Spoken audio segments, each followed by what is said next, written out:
Jérôme Gilles, psychologue du travail, je suis intervenant en prévention des risques professionnels et une partie de mon activité professionnelle, c'est d'intervenir sur des situations d'alerte harcèlement, de souffrance au travail, de cellules d'écoute pour accompagner les organisations quand elles ont besoin d'un tiers externe pour traiter des sujets compliqués en rapport avec les risques psychosociaux.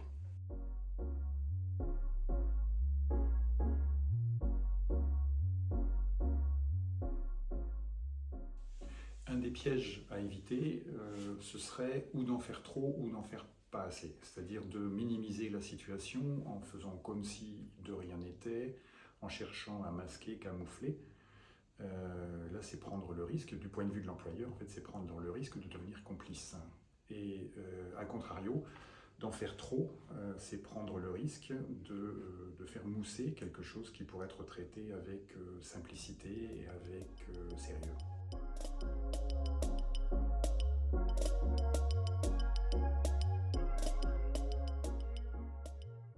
Quand on est amené à entendre les personnes, qu'elles soient victimes ou qu'elles soient réputées à l'origine en fait, d'un comportement qui génère de la souffrance au travail, ce qui est important, c'est d'accueillir cette parole sans préjugé ni de la véracité ni du déficit de sincérité, mais c'est d'accueillir les choses telles qu'elles sont dites.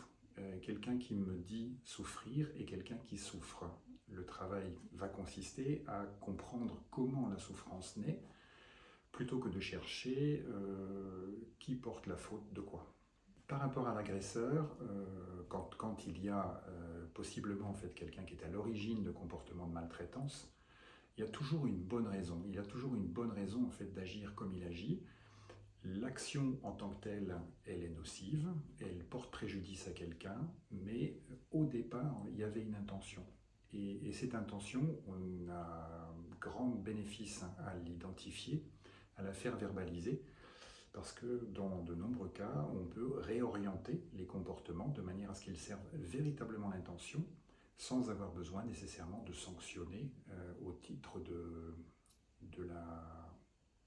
une entrée plutôt judiciaire des choses.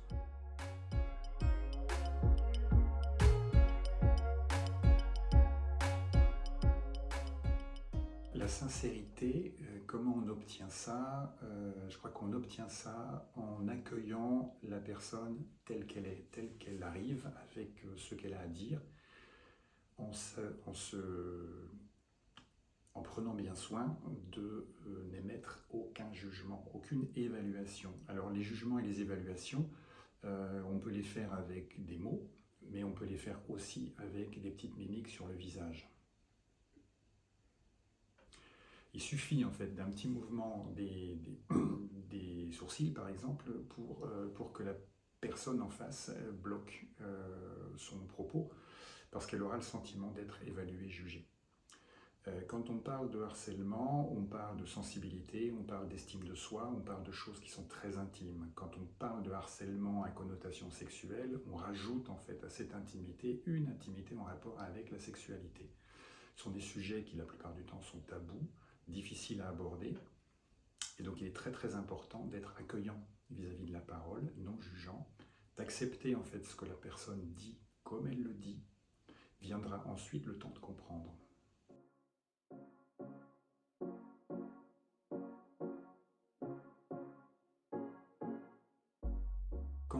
Quand le sujet est particulièrement sensible dans l'organisation, et on peut avoir en interne la tentation de le traiter sans faire appel à un tiers externe. Dans ce cas-là, ce qu'on a souvent, c'est un premier niveau d'enquête. Quand il est bien construit, il est suffisant. Quand il est bien conduit, en fait, il est suffisant.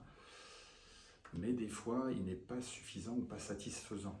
Et donc, il se trouve dans ces cas-là qu'on vient chercher un tiers externe, professionnel de la question, un peu équipé sur le plan des techniques d'entretien et de conduite d'investigation.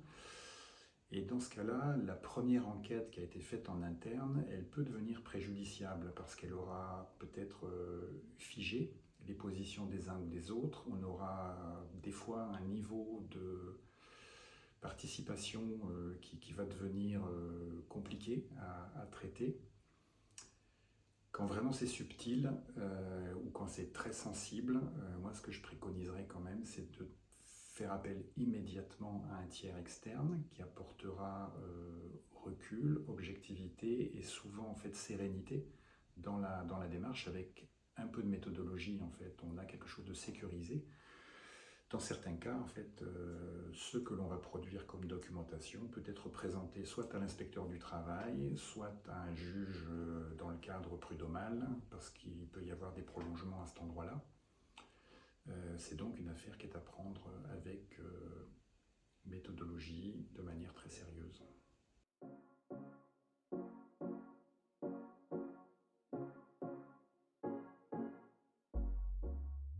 Le rôle du référent harcèlement, ça va être d'être celui qui est en première intention le réceptacle de la parole de la personne qui est en situation de souffrance. Son job, en fait, ça va être de bien distinguer le degré de gravité, les précautions qui vont être nécessaires, et puis d'envisager les différentes options. À ce titre-là, en fait, il peut être le conseiller de l'employeur, parce que finalement, la responsabilité de l'employeur peut se retrouver engagée sur des situations complexes. Et il peut participer en fait à la démarche. Mais son premier job, en fait, c'est quand même d'attraper la parole en première intention.